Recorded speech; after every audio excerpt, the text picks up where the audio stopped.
उन्होंने ये बात नहीं सोची कि राम राम राम करते रहते हो।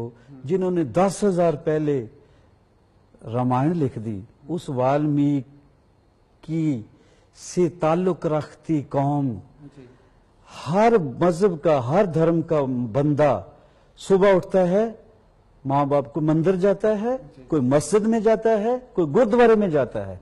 इनकी माएं, पिता कोई गटर में जाता है, कोई टॉयलेटें साफ करने जाता है। इनको गंदगी दी हुई है। स्वच्छ भारत कैसे आएगा? अब वोटों में आएंगे, हम भी जाएंगे, इनकी बस्तियों में जाएंगे, इनको पता है वहां वोटिंग बैंक है, दलित जिसको कहते हैं। आप कह रहे हैं कि बीजेपी का ये चुनावी शगुफा था। नहीं, अब मेरी बात सुनो, let me complete, sorry to. अब जाएंगे, सारी पार्टियां जाएंगी, दलित बस्तियों में जाएंगे, वाल्मीकियों के, मजहबियों के, ईसाइयों के, वट एवर।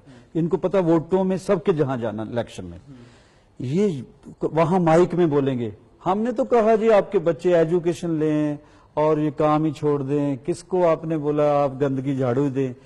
ऐ रब के बंदो, कभी आपने सोचा है कि मम्मी एक दिन बीमार हो जाए, किसी की मदर, माँ, तो बच्चा स्कूल नहीं जाता, मम्मी बीमार थी, मुझे उठाया नहीं, मुझे नलाया नहीं, मुझे वर्दी नहीं पिलाई। जिसकी माएँ सुबह गटर साफ, बद्दे पिता गटर साफ कर रहा है, माएँ टॉयलेटें साफ कर रही है, और उनको स्कूल कौन सा मिला है? कंपीट किससे करना? अगर सिटीजन, हम सेम सिटीजन हैं, कहते हैं इक्वालिटी, ह्यूमैनिटी का प्रचार कर रहे हैं हम लोग। अगर इक्वालिटी का प्रचार आप करते हो तो आप देखो उनको स्कूल कौन से मिले हैं। वो स्कूल हैं भैया जहां टीचर अनपढ़ है और दोपहर को खाना देते हैं, पता नहीं क्या घोल के वो दलिया साहब, पता नहीं पप्पा साहब देते हैं। उस बच्चा रहते खुद तो उसका कम से कम जो थिंकिंग इंटेलेक्ट वाला जो फंक्शन है वो ऑफ हो जाता है। तो आप स्वच्छ भारत वैसे भैया कहां बनाएंगे? वाल्मीकि मंदिर में जाके ऐलान करो कि ए सफाई मजदूरों, ए खेत मजदूरों, ए सारे मजदूरों, मैं आपको सोशल जस्टिस दूंगा, तो आप अमर हो जाएंगे। अगर आप स्वच्छ भारत का नारा लगाते रहेंगे, भैया नारे अच्छे हैं, बहुत खूबसूरत आप बोलते हैं, लेकिन मैं आज मन की बात कर रहा हूं। मैं जो पहले तो नहीं पता था, मैंने जाके देखा गटर में जो बंदा जा रहा है उसके खास तरह का गंदा सा तेल मलते हैं पूरी बॉडी पे, उसके बाद उसको शराब पिलाते हैं 3rd क्लास, ताकि वो अंदर जाने का वो बेचारे का दिल करे। बहुत सारे बंदे अंदर ही रह जाते, मर जाते हैं। उनका फिक्र किसने करना भाई? आप पूरे हिंदुस्तान के प्रधानमंत्री हो।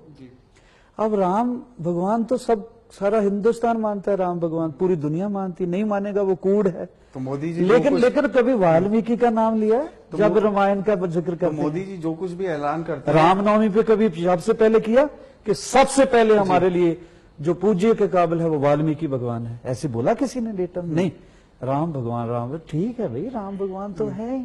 चलिए, धर्म की राजनीति तो पहले से ही बहुत हो रही है। नहीं, ये राजनीति नहीं कर रहा मैं दर्द से राजनीति में आया हूं। मैं पैदा हुआ हूं ना, मुझे पता है भूख क्या है, मुझे पता है इग्नोरेंस क्या है, मुझे पता है मेरी माँ कपड़ों को टाकियां लगा के मजदूरी करती थी। इसमें राजनीति कहां से आ गई? मैं तो इंसाफ मांग रहा हूं, अगर वो देंगे तो मैं 1 सेकंड में ज्वाइन कर लूंगा, ठीक है? अगर ये देखे कांग्रेस तो मैं उनको। तो मोदी साहब की नीतियों से आप खुश हैं नहीं, ये बताएं संक्षेप में। देखो, बातें खूबसूरत हैं, बाहर जाते हैं तो अच्छा लगता है कि यार बंदा व्हाइट हाउस में भी नींबू पानी पी रहा, बता रहा कि आज मेरे व्रत है। ऐसे पहले नहीं कोई प्रधानमंत्री गया जैसे वो जाते हैं। लेकिन आउटपुट, रिजल्ट की बात करें तो गरीब इतना बद दुआएं दे रहा है। खास तौर पे जिन लोगों की मैं आजकल बात करता हूं वो मेरे लोग हैं, मेरा सारा हिंदुस्तान है। लेकिन इन दलितों की बात करते ना, दलित दलित दलित, इन्होंने पहले अंबेडकर साहब को भी उतना नहीं माना था। अब इनको एहसास हो गया कि वोट बैंक पक्का हो जाएगा दलितों के, तो अभी सब ने कहा कि वो दलितों का मसीहा नहीं भैया, वो सारे हिंदुस्तान का मसीहा था। पहले क्यों नहीं मानते थे भाई? आपकी बात कर बाबा साहब की मैं बात कर रहा हूँ, अंबेडकर साहब। बिल्कुल।